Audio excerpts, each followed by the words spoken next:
فکر میکنی بدترین خیانتی که یه زن میتونه تجربه کنه چیه؟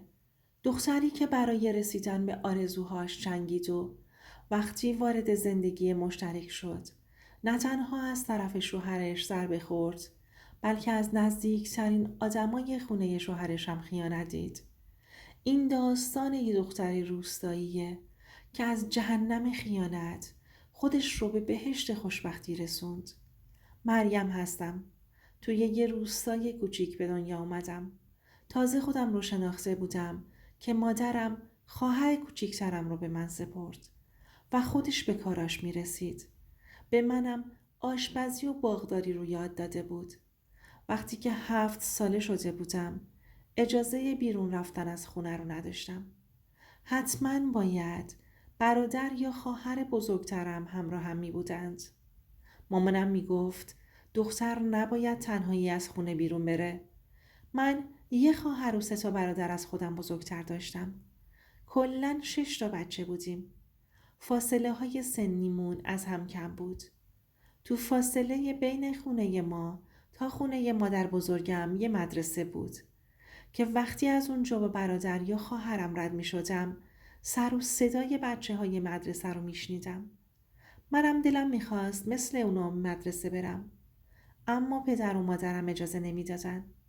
مادرم می گفت زنها باید به کار خونه برسن و خونه‌داری رو یاد بگیرن. درس خوندن به درد اونا نمیخوره. آخرش باید بچه داری کنن. دختر هم اگه بختش بلند باشه آخرش یه شوهر خوب قسمتش میشه که بازم باید شوهر و بچه داری کنه. اما اینا رو هم تو مدرسه به دخترها یاد نمیدن. خلاصه افکار قدیمی داشت. ولی من همیشه آرزوم بود که به اون مدرسه برم و کنار بچه های دیگه درس بخونم. مادرم به پدر و مادرش خیلی احترام میذاشت و روی حرف پدر و مادرش حرف نمیزد. هر چی رو اونا میگفتن چشم بسته قبول میکرد. پدر بزرگم هم منو خیلی دوست داشت و تنها راه نجاتم و اینکه بتونم مادرم رو راضی کنم که درس بخونم پدر بزرگم بود. یه روز تصمیم گرفتم برم خونه مادر بزرگم و ازشون کمک بگیرم. به مادرم گفتم مامان اجازه میدی برم خونه مادر بزرگ و بهشون سر بزنم؟ آخه دلم براشون خیلی تنگ شده. مامانم گفت تو که دیروز اونجا بودی چقدر سریع دلتنگ شدی؟ گفتم مامان بذار برم. شاید کاری داشته باشن بتونم براشون انجام بدم. همین جوری بهشون سر میزنم. مامانم که دید من خیلی مصممم اجازه داد. لباسم و پوشیدم و سریع سمت خونه مادر بزرگم را افتادم. وقتی رسیدم اونجا یک راست رفتم پیش پدر بزرگم. گفت مریم جان خوش اومدی. گفتم بابا بزرگ میخوام کمکم کنی. بنده خدا نگرانم شد و ازم پرسید چیزی شده؟ گفتم بابا بزرگ راستش من دلم میخواد درس بخونم. خوندن و نوشتن یاد بگیرم. داداشام همه میرن مدرسه و خوندن و نوشتن بلدن. بلد هستن نامه بنویسن و کتاب بخونن. اما من چی؟ هیچی بلد نیستم. مامان هم بهم اجازه نمیده که برم مدرسه.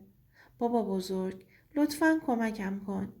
مامانو راضیش کن تا درس بخونم. خواهش میکنم. بهم جواب داد آخه دختر درس خوندن چه به درد تو میخوره؟ گفتم دوست دارم خانم دکتر بشم. بتونم به مردم اینجا تو درمونشون کمک کنم. مثل همین خانم دکتر درمانگاه خودمون. تازه میتونم برات کتاب بخونم، شعر بخونم. بعد سرم رو انداختم پایین و اشکام سرازیر شد. پدر بزرگم منو بغل کرد و گفت باشه گریه نکن. حالا بذار من با مامانت صحبت میکنم. انشاءالله که بتونم راضیش کنم. از این حرفش چشمام برق زد. کلی ذوق کردم. انقدر بوسش کردم که کلافه شد. گفت باشه دخترم. انشاءالله که تو هم میری مدرسه و منم با خوشحالی خداحافظی کردم برگشتم خونه. هر روز منتظر خبری از پدر بزرگم بودم. یه روز متوجه شدم که پدر بزرگم با هر ترفندی بود مامانم رو راضی کرد که درس بخونم. یه روز وقتی داشتم حیاط رو جارو می کردم مامانم اومد و بهم گفت خلاصه کار خودت رو کردی و به خواستت رسیدی؟ واقعا انقدر دوست داشتی درس بخونی؟ باشه، حالا که تو تصمیم خودت رو گرفتی من و بابات هم راضی هستیم که تو درست رو بخونی. همونجا جارو رو انداختم روی زمین و بدو بدو رفتم تو حیاط مدرسه. ناظم مدرسه بهم گفت دخترم چیزی شده؟ گفتم میخوام درس بخونم. خنده‌ای کرد و گفت خب باشه درس بخون، ولی باید با بزرگترت بیای واسه ثبت نام. اینجوری که نمیشه. دوباره از همونجا دویدم سمت خونه. تازه بابام از سر زمین برگشته بود. دستش رو کشیدم گفتم بابا بیا بریم مدرسه منو ثبت نام کن. بابام بنده خدا جواب داد باشه، بذار دست و صورتم رو بشورم، لباسم رو عوض کنم میریم. انقدر ذوق داشتم همش بالا و پایین میپریدم. خلاصه با پدرم رفتیم و مدرسه ثبت نام کردم. انگار خدا دنیا رو به من داده بود. از دیدن کتاب و دفتر و مداد و غیر کلی ذوق داشتم. تا کلاس 5 ابتدایی رو با هر سختی بود تموم کردم. بعد اون دوباره دیگه نتونستم مامان رو راضی کنم تا راهنمایی رو بخونم. یه روز خانم معلممون که شوق درس خوندن من و نمرات عالی منو دیده بود دلش سوخت و اومد خونمون. تو از مادرم اجازه منو بگیره. مامانم وقتی که خانم معلم رو دید که اومده تا واسه درس خوندن من اجازه بگیره راضی شد که راهنمایی رو هم ثبت نام کنم. پدرم به مادرم میگفت خانم بهت قول میدم این زهرا دکتری مهندسی چیزی میشه. خلاصه در آینده میتونیم بهش تکیه کنیم. مامانم میخندید و میگفت ما 3 پسر داریم. بعد زهرا میخواد عصای دست پیریمون بشه. پدرم میگفت حالا ببین من کی این حرفو زدم. یه روز یادت میارم. منم که ذوق ادامه تحصیل داشتم با کمک خانم معلمم تونستم راهنمایی ثبت نام کنم و 3 سال راهنمایی رو هم با نمرات عالی به اتمام برسونم. کم کم سر و کله خواستگاران پیدا شده بود، ولی من هر کسی رو قبول نمی کردم. از یه طرفم دخترای کوچیکتر از من تو روستا همشون ازدواج کرده بودن و داشت از سن ازدواجم میگذشت. سیاوش یکی از خواستگارام که خیلی هم دوستم داشت و 9 سالی هم ازم بزرگتر بود پاشنه در خونمون رو کنده بود. چند روز در میون خونه ما بودن. منم که دیدم اینجوریه یه شرط گذاشتم و این بود که بدونم ادامه تحصیل بدم. مامان سیاوش زنی بود که نمیشد باش دهن به دهن اومد. زبونش نیشدار بود. تا شرط منو متوجه شد گفت والا ما از این پولا نداریم خرج دخترتون بکنیم. تازه اگه ایشون بخواد درس بخونه کی میخواد کار خونش رو انجام بده؟ ما از این بابت قولی نمیدیم و رفتند. 3 روز بعد دوباره برگشتن. انگار سیاوش گفته بود که فقط میخواد با من ازدواج کنه و گفته بود که فقط زهرا قبول کنه زنم بشه خودم تمام مخارج تحصیلش رو میدم. ولی من نمیخواستم که اونا مخارج تحصیل منو بدن، چون خودم کارای هنری بلد بودم و میتونستم خرج تحصیل خودم رو در بیارم. من فقط اجازه تحصیل رو از سیاوش میخواستم. در کل از حرف سیاوش خوشم اومد و به خواستگاریشون جواب مثبت دادم. سیاوش توی کارخونه بسته‌بندی محصولات خوراکی کار میکرد. بعد از اینکه یه جشن عروسی نسبتاً مفصل برام گرفتند، زندگی مشترکمون رو شروع کردیم. با پولی که خانواده سیاوش داشتند، تونسته بودند یه خونه ویلایی کوچیک 2 خوابه برای خودشون توی شهر بگیرن. سیاوش یه خواهر و یه برادر کوچیکتر از خودش داشت که مجرد بودن. مادرش یکی از اتاقها رو به من و سیاوش داد و یه اتاق هم خودشون مشترکی استفاده می‌کردند. دیگه کنار هم یه جورایی داشتیم زندگی می‌کردیم. من همون روزای اول با اجازه سیاوش دبیرستان رو شبانه ثبت نام کرده بودم و درسم رو ادامه میدادم. با خواهر سیاوش رابطه خوبی داشتم. وقتی که سر کلاس می رفتیم کارای منو تو خونه انجام میداد که مادر شوهرم غرغر نکنه. شبا سیاوش می اومد دنبالم. خلاصه 4 سال به همین شکل گذشت. من مشکلی نداشتم. وقتی برمیگشتم خونه تمام کارها رو انجام میدادم. اصلاً به خودم استراحت نمیدادم که حرف و حدیثی پشت سرم نمونه. بازم نتونستم مادر شوهرم رو راضی نگه دارم. فقط مشکلم این بود که سیاوش یه هفته روزا سر کار بود و یه هفته شبها. پدر سیاوش هم شبها نمیتونست بخوابه. به همین دلیل نگهبانی جایی رو قبول کرده بود.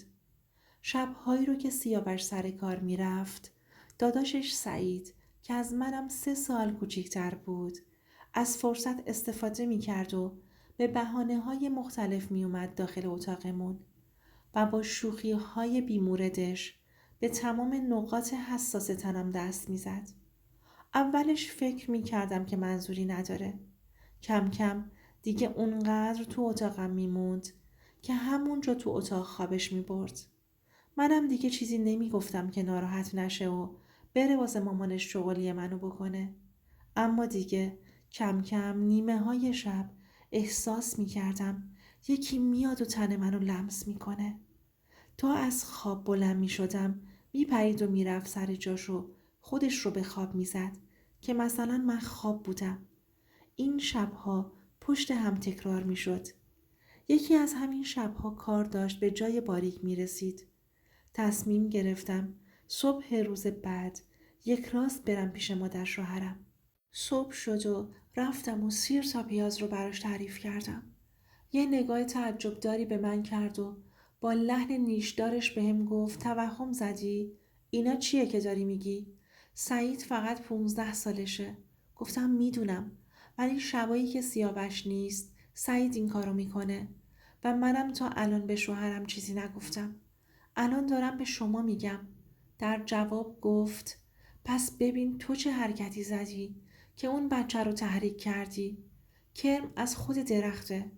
اصلا انتظار این حرف رو از مادر شوهرم نداشتم. بهم کارد میزدی خون نمیومد. اما بازم سکوت کردم چون داشتم تو خونه اونا زندگی میکردم. دیدم نه، اینجوری نمیشه. خودم باید یه کاری کنم که پای سعید رو از اتاقم بندازم. یه شب که سیاوش سر کار بود و طبق عادت سعید اومد تو اتاقم، نشستم براش از جن و پری و آل و اینجور چیزا گفتم تو این اتاق شبها اینا رو میبینم. منم باهاشون در ارتباطم. باهاشون کاملا حرف میزنم. اونا هم هر کاری که من بخوام رو برام انجام میدن. بهش گفتم اگر تو بیشتر از این کارا بکنی به اونا میگم که یه بلایی سرت بیارن.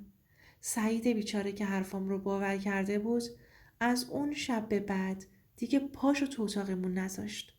راحت شده بودم. ای کاش از اول همین ترفند رو زده بودم. دبیرستان رو تموم کردم و داشتم خودم رو واسه دانشگاه آماده می کردم. یه روز یه کاغذی رو از جیب بلوز سیاوش پیدا کردم که روش نوشته بود ساعت چند ببینمت عشقم. متوجه شدم که با کسی رابطه داره و داره به هم خیانت میکنه. خودم باید شک میکردم چون همیشه ازم بچه میخواست و درباره بچه حرف میزد.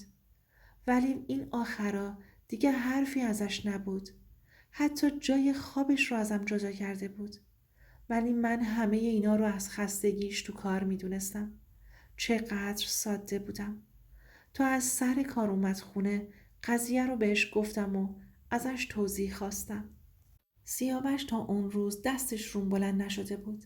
سیلی محکمی بهم زد که چرا دست تو جیب لباسش کردم. ولی من فقط میخواستم لباسش رو بشورم که با اون کاغذ روبرو شدم. اولش انکار کرد، ولی میدونستم یه چیزی هست و من تنها راه نجات خودم رو درس خوندن میدیدم. دیگه اینکه جایی جز اونجا نداشتم واسه زندگی و باید تحمل میکردم. کنکور شرکت کردم. هنوز جواب کنکورم نیومده بود که یه روز وقتی از بیرون برگشتم خونه، سیاوش یه زنی رو آورده بود خونه که اتفاقاً بیوه هم بود. تو خونمون و تو اتاق خودمون. برام جالب بود که مادرش هم خونه بود. یعنی با وجود مادرش اون زن رو آورده بود. وقتی در اتاق رو باز کردم با کمال پررویی سری به زنه گفت ما داریم از هم جدا میشیم. انگار آب جوش روم ریخته بودند. دیگه متوجه شدم توی این زندگی همه چی تموم شده. با درخواست طلاقش موافقت کردم. من طاقت خیانت رو نداشتم.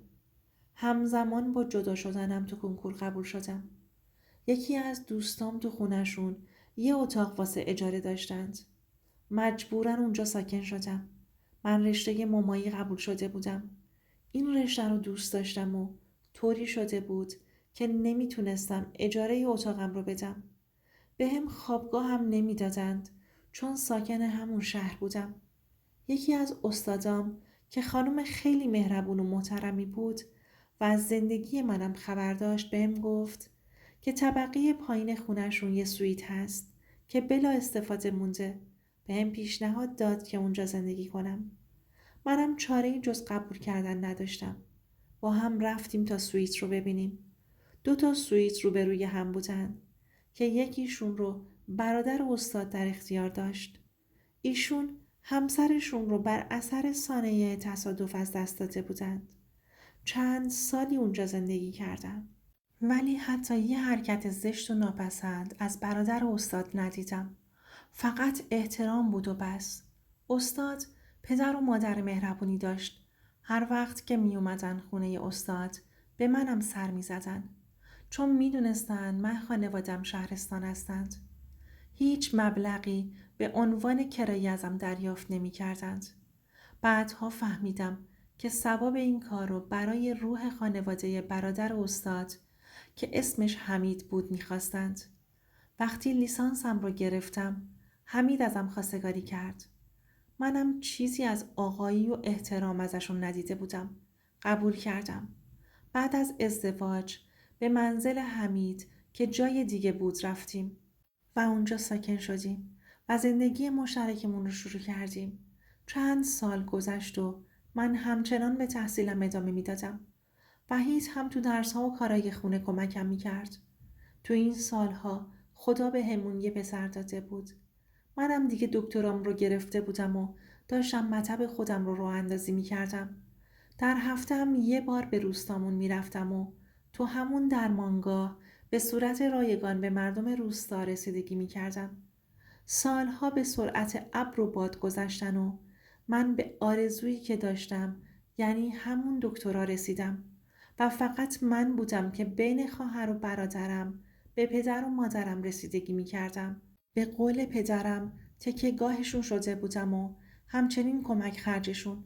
خدا رو شکر می کنم به خاطر همه افرادی که در مسیر زندگیم قرار داد تا بتونم به واسطه اونا به هدفم برسم و از موقعیت الانم خیلی راضی هستم. امیدوارم که بتونم فرد مفیدی برای زنان کشورم و روستامون باشم. دوست عزیزم، اگه میخوای صدای آدمای واقعی رو بشنوی، این کانال رو سابسکرایب کن.